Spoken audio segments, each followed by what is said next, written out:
In addition, the average driver in metropolitan America wastes 26 gallons of fuel each year due to congestion. And if we add this up, that's 2.9 billion gallons wasted each year, equivalent to 1/5 of the oil imported annually from the Persian Gulf. But the problem is not just our wasting fuel, which is frankly bad enough as it is. Environmentally, transportation is the single largest contributor to the nation's carbon footprint. And even the relatively small increase in driving that many seem willing to accept will still spew out more and more carbon, wiping out the benefits that are being gained now by more fuel-efficient cars and the expansion of cleaner fuel alternatives. In sum, there is a complex and at times conflicting set of transportation challenges in this country, both between as well as within metropolitan areas. This now takes me to the second point. At the precise time, then, when this nation desperately needs to prioritize its investments and its resources, the federal transportation program has almost completely lost its focus.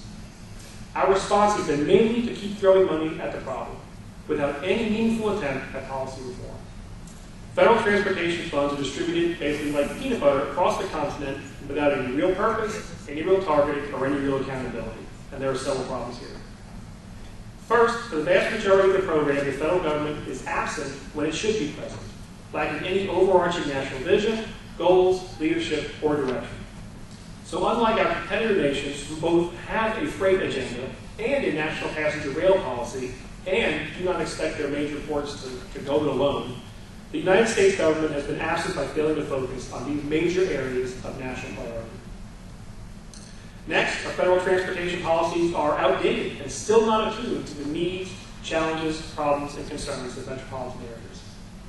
For one, federal transportation policy continues to assign states the primary role in transportation decision-making.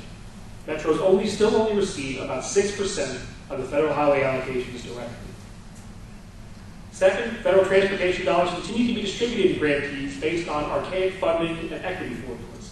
There is no reward for reducing the demand for driving, nor for reducing overall spending. In fact, at the same time Americans are trying to drive less due to energy and climate concerns, the federal formulas reward conspicuous consumption rather than penalizing, and also penalize conservation. Third, the federal highway and transit programs operate on an unlevel playing field.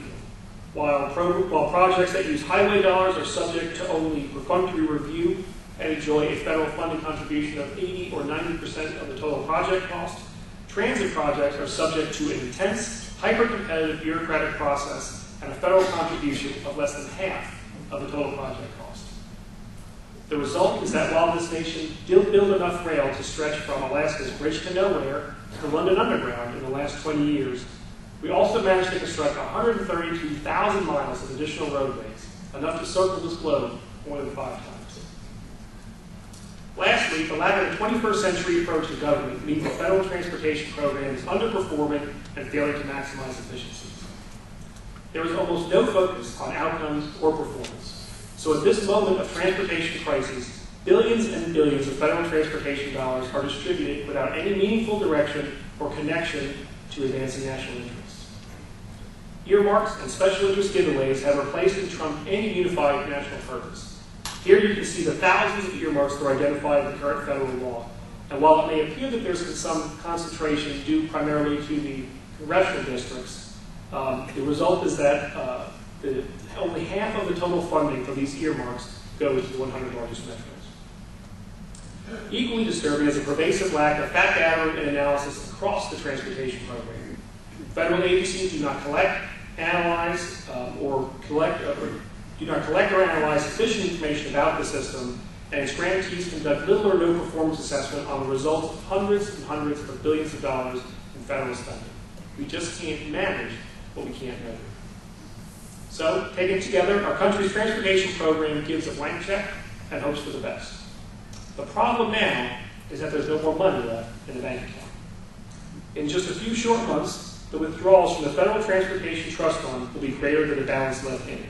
And this chart is included in the package, I think. In other words, those blank checks are all going to start bouncing very, very soon. And this is not really hard to understand. The federal gas tax, which generates 2/3 of the federal transportation revenue, has not been raised in nearly 20 years, even to keep pace with inflation. And as Americans are driving less in response to already high gas prices, we're all paying less into the account as well. But this critique is deeper than not having enough money. As we have tried to illustrate, not only do we have a system that is broken, we have a system that is broken. So my final point is that federal policy needs an extreme makeover. This is more of the positive stuff coming up now. If the National Transportation Program is going to achieve critical national objectives in an era of fiscal constraints, it's going to need to focus and it is going to need to prioritize. The nation should settle for nothing less than evidence-based, value-driven decision-making. To echo a common theme articulated by the National Transportation Policy Revenue Study Commission, with this report earlier this year, as well as several others across Washington and across the country, we need a new beginning. We're not talking about reauthorizing the program anymore. We're talking about scrapping it and starting again. So what we're proposing is a three-pronged strategy for our National Transportation Program.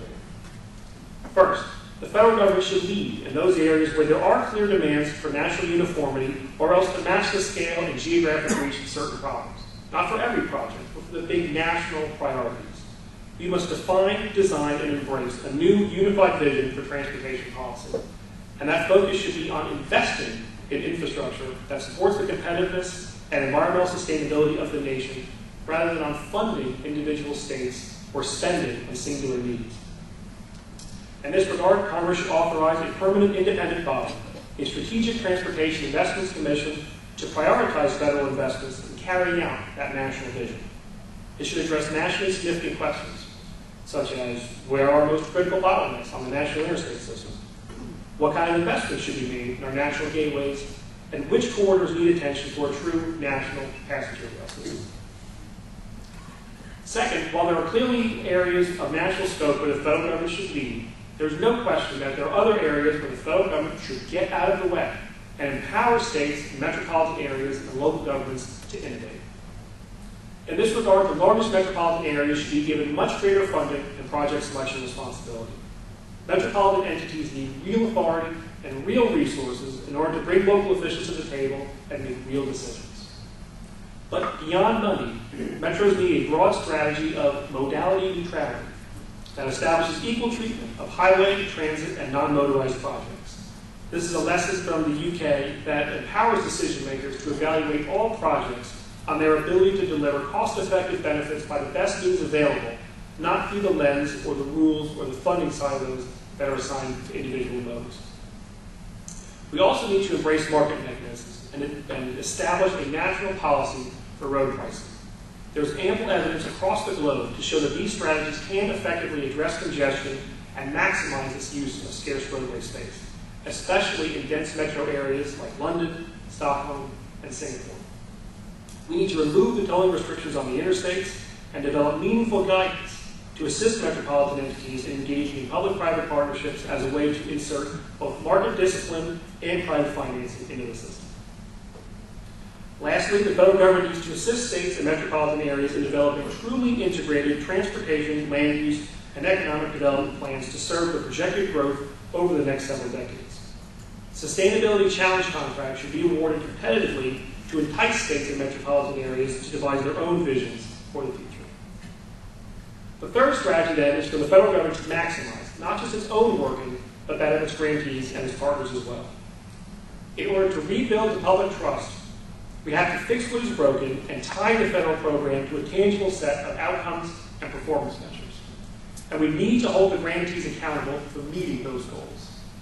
The federal government should replicate then the intricate web of data, metrics, analytical tools, and spatial planning techniques that are routinely deployed by Germany, Britain, Denmark, and a whole host of other European nations, so we can make decisions based on fact rather than on political horse trading, and measure our progress toward clear national priorities. We need to get much more strategic and much more disciplined. Building it smart can also mean building it small. Yet in order to commit to such an evidence-based program, we need to build a world-class data and information system. Call it Transstat, make it transparent, and make it accessible. Now, I know what some of you are thinking, what about money? We definitely need a frank conversation about transportation finance, but it must be about investing rather than spending. So we feel like after the reform measures are put in place, all options, quite frankly, should be on the table. To lead in the funding of projects of national significance, the federal government should act as a guarantor of debt and create a national infrastructure corporation that would sell bonds to private investors. To empower states and metropolitan areas, the federal gas tax should be raised, yet the nation should not be tethered long-term to the fuel tax for its transportation revenues.